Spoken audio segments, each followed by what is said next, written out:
Jelang pemilu 2024, Dinas Kependudukan dan Catatan Sipil Kota Palembang melakukan sistem jemput bola bagi pemilih pemula. Setidaknya 15.500 pemilih pemula dapat menggunakan hak suaranya pada Pesta Demokrasi 2024 mendatang.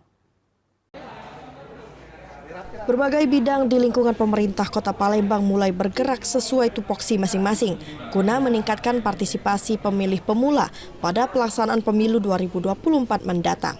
Salah satunya seperti pihak Disdukcapil Kota Palembang. Kepala Dinas Dukcapil Kota Palembang mengungkapkan jelang pemilu data dari Dirjen Dukcapil terkait pemilih pemula di Palembang telah didapatkan yakni sekitar 15.500 jiwa yang belum memiliki KTP karena masih duduk di jenjang SMA. Dan saat pemilu tiba usianya dinilai akan mencukupi untuk menggunakan hak suaranya.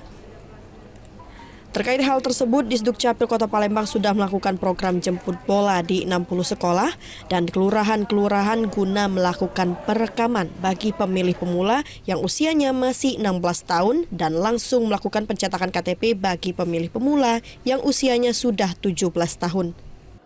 Kalau untuk data penduduk dengan kategori penduduk pemula ya sudah mencapai umur 17 tahun kita sudah mendapatkan dari Dirjen Dukcapil.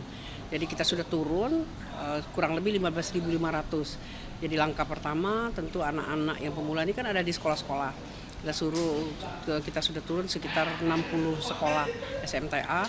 Kemudian sisanya yang belum terdata kita ke kelurahan-kelurahan. Nah, alhamdulillah sudah mendekati 92%-an.